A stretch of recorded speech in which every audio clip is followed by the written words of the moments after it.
Hey guys, and welcome to the table. Today, I thought it was important to go a bit more into depth about the rule changes made to fantasy in 2023, and how it affects your team and decision making. Let's start with the most obvious change, the salary cap.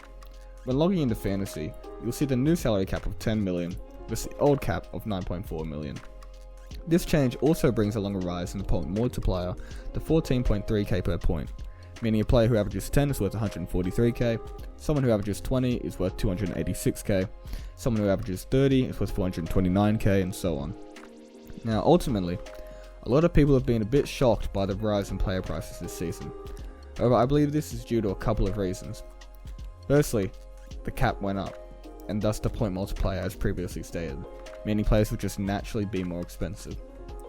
The second reason is that FanHub has reduced the value of certain players, such as Josh Schuster, making it seem as if there is less value in the game overall. However, as annoying as it is that Schuster is priced at 479k, or 33.5 points, when his career 5'8 average is only 36.5, I think there's a fair reason for it. In the past, players such as Payne Haas and Harry Grant have exploded from their basement prices and become keepers in one season. And this isn't actually a rare occurrence.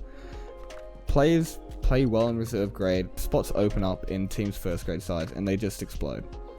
Now, we haven't had that in the past couple of seasons due to COVID, but as COVID becomes a more and more distant memory, reserve grade competitions will open up again, meaning that we're going to see a rise in the amount of basement price players who play meaningful roles in the NRL and fantasy this season. FanHub knows this.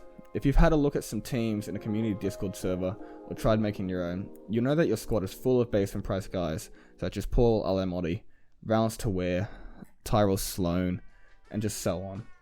This season there seems to be a lot more sub 350k options to start with, and so it makes sense that certain players have had their value cut, such as Schuster, to keep the game more fun. The next most obvious change is the increased number of trades this season to 44 total, 36 through to round 19, and another 8 from round 20 onwards. The maximum number of trades per week has also changed to 2 trades from round 1 to round 6, 3 trades from round 7 to round 12, and 4 trades from round 13 onwards.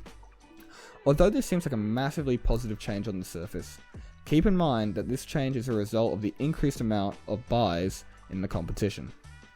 Thus, instead of looking at the increased number of trades as something that will allow you to take more and more risks and generate more cash, it's better to look at them as a way to navigate around rounds when you have a lot of players out. For example, depending on how Teamless Tuesday shapes out, you could have so many Storm players in your side. Harry Grant, Christian Welsh, Eli Katoa, Trent Luero, Will Warbrick, maybe more, maybe less. As the Storm's buy round is in round 9, you may be able to get the maximum amount of value out of some of these cashews, say Katoa and Luero, but there's a good chance that you'll be stuck with at least 3 guaranteed red dots.